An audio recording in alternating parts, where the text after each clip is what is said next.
Hello everyone, welcome to online classes students. आप जो आज हम लोग बात कर रहे हैं वो बात चल रही है आपका आर पास्ट बुक की, जो कि एसएसटी की हिस्ट्री की बुक है।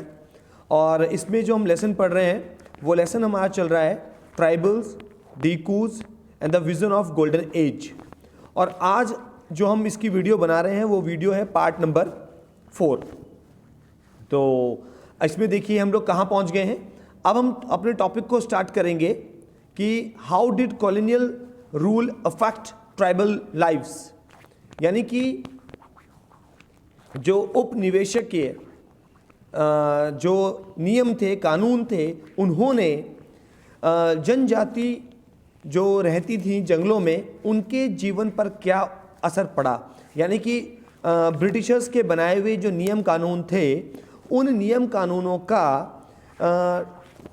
आदिवासियों के जीवन पर क्या असर हुआ। ठीक है, तो मैं सिंपल लैंग्वेज में अगर बोले तो the lives of tribal groups changed during British rule. Let us see what these changes were.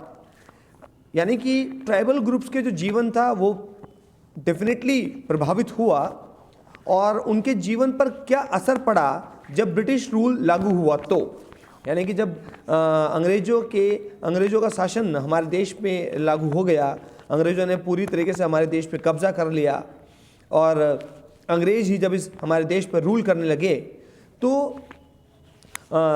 सभी लोगों के जीवन पर उस बात का असर पड़ा।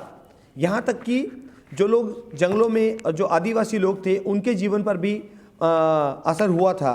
तो क्या असर हुआ था, आइए देखते हैं, बात करते हैं। तो यहाँ से शुरू करते हैं। देखिए, ये क्वेश्चन इंटरनली आ सकता है, पूरा क्वेश्चन बन सकता है। ठीक है, what happened to tribal chiefs, यानी कि जो कबीलों के मुखिया थे उनका क्या हुआ, आदिवासियों में जो मुखिया थे उनका क्या हुआ। Before the arrival of the British in many areas the tribal chiefs were important people. यानी कि अंग्रेजों के आने से पहले जो बहुत सारे इलाकों में जो आदिवासियों के जो मुखिया थे वो बहुत एक महत्वपूर्ण व्यक्ति हुआ करते थे। कबीले में उनका एक दबदबा होता था। दे enjoyed a certain amount of economic power and had the right to administer and control their territories। वो अपने जीवन को बहुत अच्छे से जीते थे और उनकी इकोनॉमिक पावर भी थी, यानी कि उनके हाथ में धन रहता था, पैसा रहता था, क्योंकि वो एक पावरफुल हस्ती थे। ठीक है, और वो अपने पूरे इलाके को कंट्रोल करते थे। ठीक है ना, टेरिटरीज, अपनी सीमा, जहाँ उनकी जो सीमा थी उस सीमा को, जहाँ तय सीमा थी उनकी, उस तक वो कंट्रोल करते थे अपने इलाके को। In some places they had their own police and decided on the local rules of land and forest management। कुछ देश के कुछ हिस्सों में तो जो ट्राइबल चीफ्स थे उनकी अपनी खुद की पुलिस भी थी, और यहाँ तक कि जो वो थे ट्राइबल चीफ्स वो अपने खुद के ज़मीन के नियम बनाते थे और यहाँ तक कि जंगलों को भी नियंत्रण करते थे, जंगलों के नियमों को भी कंट्रोल करते थे। कुल मिला के कहीं तो उनके खुद के बनाए हुए नियम ही चलते थे। Under British rule, the functions and powers of the tribal chiefs changed considerably। यानी कि जब अंग्रेज़ों का शासन लागू हुआ तो उस दौरान में उन जो ट्राइबल चीफ्स थे, ट्राइबल चीफ का मतलब क्या है यहाँ पर, यानी कि कुनबे के मुखिया। ठीक है, यानी आदिवासियों के मुखिया, तो उनकी जीवन पर असर पड़ा, ट्राइबल चीफ्स पर असर जरूर आया। ठीक है, देखिए क्या है। They were allowed to keep their land titles over a cluster of villages and rent out lands, but they lost much of their administrative power and were forced to follow laws made by British officials in India। हालांकि ऐसा तो ज़रूर हुआ कि उन्होंने बहुत बड़े इलाके पर उनको ये छूट दे दी गई कि भाई आप इसको गांव में कन्वर्ट करिए। जैसे मैं आपको बताता हूँ, आज से लगभग 10, 15, 20 साल पहले जो गांव के मुखिया होते थे, आज के समय में जो आप गांव देखते हो वहाँ पे जो गांव के मुखिया होते हैं जिनको प्रधान कह देते हैं, तो उनको ये अथॉरिटी होती थी कि वो अपनी अपनी तरफ से ज़मीन का टुकड़ा दे देते थे जिनके पास रहने की जगह नहीं होती थी। उसको हम लाल डोरे की ज़मीन या पट्टे की ज़मीन भी बोलते थे। ठीक है, आज के समय में हम उनको लाल डोरे या पट्टे की ज़मीन कहते हैं। तो इसी तरीके से ट्राइबल्स को अंग्रेज़ों ने ये छूट दे रखी थी कि आप जो हैं अपनी तरफ से, ठीक है, लोगों को बसा सकते हैं, लोग एक गांव बना सकते हैं। तो और यहाँ तक कि ज़मीनों को किराए पर भी दे सकते हैं। हालांकि ये तो चलो उनके पास पावर थी, ये तो आई अंग्रेज़ों के दौरान में पावर्स, बट उनकी जो अन्य पावर थी, जो शासन चलाने की पावर्स थी, वो सब चली गई अंग्रेजी शासन के दौरान।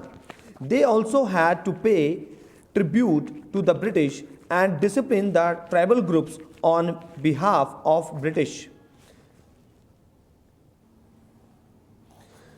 They also had to pay tribute to British and discipline the tribal groups on behalf of the British। यानी कि उनको एक और ब्रिटिश जो रूल था उस दौरान में उनको एक जिम्मेदारी भी मिली कि भाई तुम्हें जो है ब्रिटिश कानूनों को फॉलो भी करवाना है। ठीक है, आदिवासियों से ब्रिटिश कानून को फॉलो करवाइए, और यहाँ तक कि जो है उनको अनुशासन में लाइए। उनको अनुशासन में लाने की जिम्मेदारी भी मुखियाओं को दी गई। अच्छा, they lost the authority they had earlier enjoyed amongst their people and were unable to fulfil their traditional functions. हालांकि वो अपनी जो पुरानी जो उनका जीवन था उसको पूरी तरीके से एंजॉय नहीं कर पा रहे थे, और जो अपनी पुरानी जो उनके पारंपरिक जो उनकी शक्तियाँ थी वो उनकी खोती जा रही थी, ना वो उस तरीके से काम कर पा रहे थे। तो क्यों? क्योंकि ब्रिटिश रूल लागू हो चुका था। तो ब्रिटिश रूल लागू होने की वजह से कहने का मतलब ये है कि उनकी, अगर मैं संक्षेप में आपको बताऊं, ठीक है, तो हम ये बोलेंगे कि उनकी जो पावर्स थी वो छिन चुकी थी। ठीक है, यहाँ पर आप एक पिक्चर देख रहे हैं, देखिए ये आपके सामने एक पिक्चर है, ये देखिए आप।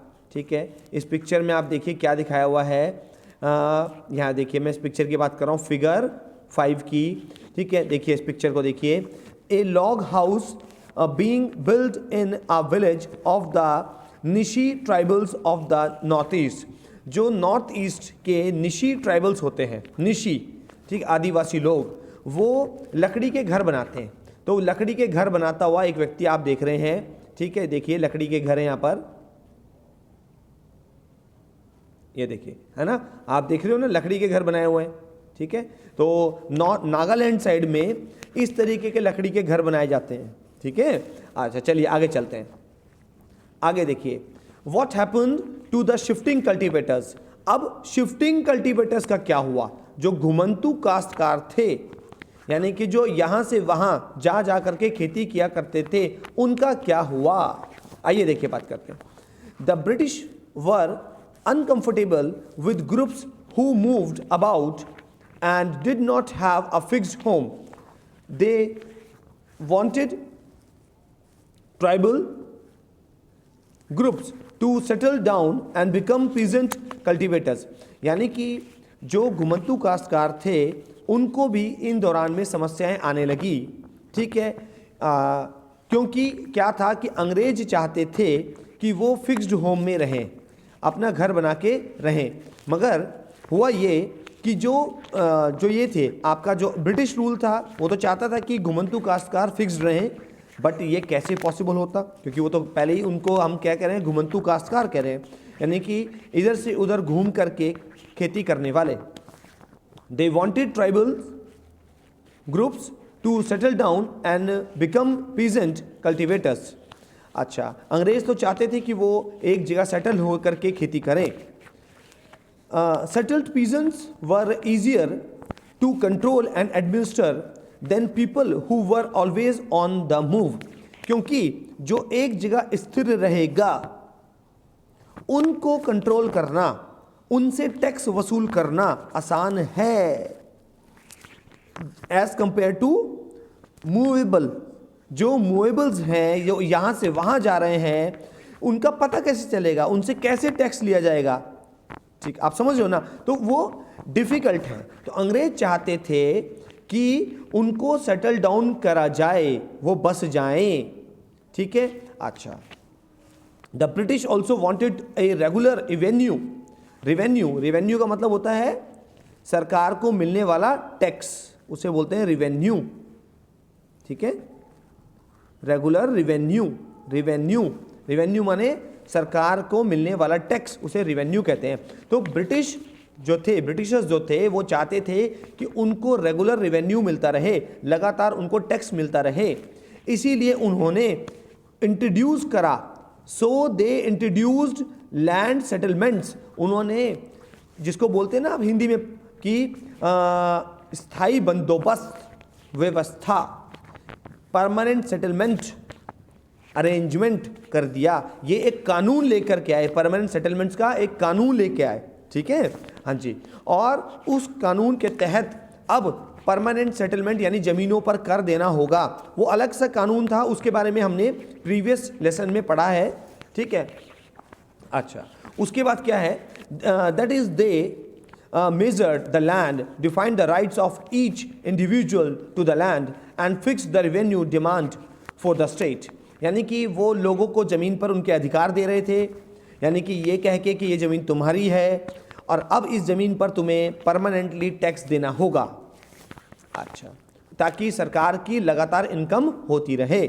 सम peasants were declared land owners, other tenants. कुछ काश्तकारों को ज़मीनों का मालिक बना देगा। लैंडलॉर्ड का मतलब क्या होता है, ज़मीन का मालिक, और टेंटेंट्स का मतलब क्या होता है, किराएदार। तो कुछ को लैंडलॉर्ड्स या लैंड ऑनर्स बना दिया गया और कुछ को टेंटेंट्स बना दिया गया, यानी कुछ को किराएदार डिक्लेयर कर दिया गया। As you have seen in the chapters 2, the tenants were to pay rent to the land owner who in turn paid revenue to the state। हमने चैप्टर 2 में पढ़ा है कि जो टेंटेंट होते हैं यानी जो किराएदार होते हैं वो अपने ज़मीन मालिक को पैसा देते हैं, जिसकी वजह से ज़मीन मालिक जो होता है सरकार को रिवेन्यू दे पाता है। The British effort to settle jhum cultivators was not very successful. मगर ब्रिटिश सरकार का यानी कि उनके द्वारा बनाया गया जो ये सेटलमेंट वाला फिनोमिना था, जो जूम कल्टीवेटर्स पर फॉलो नहीं हो पाया, क्योंकि जूम कल्टीवेटर्स के लिए वो सक्सेसफुल नहीं रहा। तो क्योंकि जूम कल्टीवेटर्स क्या थे, उनको तो यहाँ से वहाँ जा कर के खेती करनी होती है, जगह जगह जाके बदलना होता है ज़मीन को, ठीक है। अच्छा, तो उन लोगों के लिए एक जगह सेटलमेंट हो पाना, ये वाला जो कानून था अंग्रेज उन पर नहीं लगवा पाए। Settled plug cultivation is not easy in areas where water is scarce and the soil is dry। कुछ इलाकों में जहाँ पर पानी की कमी होती है, जहाँ ज़मीन सूखी हुई होती है, वहाँ पर मतलब वहाँ पर परमानेंट सेटलमेंट कर पाना, यानी कि वहीं पर एक फिक्स्ड खेती करना पॉसिबल नहीं हो पाता, ठीक है। अच्छा, तो वहाँ पर फिर वो अगर उसको ज़मीन इशू कर दी गई, ऐसी जगह जहाँ रेतीली ज़मीन है और वहाँ पे ज़मीन में पानी ही नहीं है, तो वो खेती कैसे करेगा। अगर आज उसने ज़मीन को खेत बोआ भी दिया तो कुछ समय बाद तो उसमें ज़मीन में अनाज उगेगा ही नहीं, और जब अनाज नहीं उगेगा तो वो टैक्स कहाँ से भरेगा। तो लगातार तो टैक्स तो उसको परमानेंट भरना पड़ेगा, रेगुलरली भरना पड़ेगा। तो इसीलिए जो शिफ्टिंग कल्टीवेटर्स थे यानी कि जो घुमंतू काश्तकार थे, उन पर परमानेंट सेटलमेंट वाली बात नहीं लागू हो पाई। Since their fields did not produce good yields, so the Jhum cultivators in northeast India insisted on continuing with their traditional practice। North east के जो घुमंतू काश्तकार थे वो अपनी बात के उस पर अड़े रहे और उन्होंने इस बात का विरोध किया, और वो जो है जूम कल्टीवेशन ही करते रहे।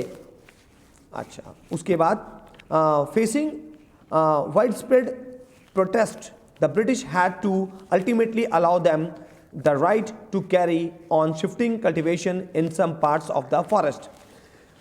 जो शिफ्टिंग कल्टीवेशन जो थी, ठीक है, उनको अलाउ कर दिया गया शिफ्टिंग कल्टीवेटर्स को कि ठीक है चलिए कोई बात नहीं, क्योंकि उन्होंने बहुत प्रोटेस्ट किया नॉर्थ ईस्ट के जो शिफ्टिंग कल्टीवेटर्स थे, तो अंग्रेज़ों ने उनको अलाउ कर दिया कि ठीक है कुछ इलाकों में आप शिफ्टिंग कल्टीवेशन कर सकते हैं। आज की वीडियो को स्टूडेंट्स हम लोग यही एंड कर रहे हैं, बट आपने मुझे कमेंट बॉक्स में बताना है कि शिफ्टिंग कल्टीवेशन सभी इलाकों में पॉसिबल क्यों नहीं है। शिफ्टिंग परमानेंट सेटलमेंट, सॉरी मैं आई वाज रॉन्ग, तो इसको करेक्ट कर लेंगे कि परमानेंट सेटलमेंट जो है वो कुछ इलाकों में पॉसिबल क्यों नहीं है, यानी कि ऐसा क्यों नहीं है कि भाई एक परमानेंट ज़मीन दे दी जाए और वो किसान वहीं खेती करे, तो उसकी रीज़न क्या है आपको बताना है। एक लाइन का आंसर है, ठीक है, तो आप इसका मुझे कमेंट बॉक्स में करके आंसर बताएंगे। तो स्टूडेंट्स आज की वीडियो को हम लोग यहीं एंड कर रहे हैं। Keep watching and keep learning. Thank you very much.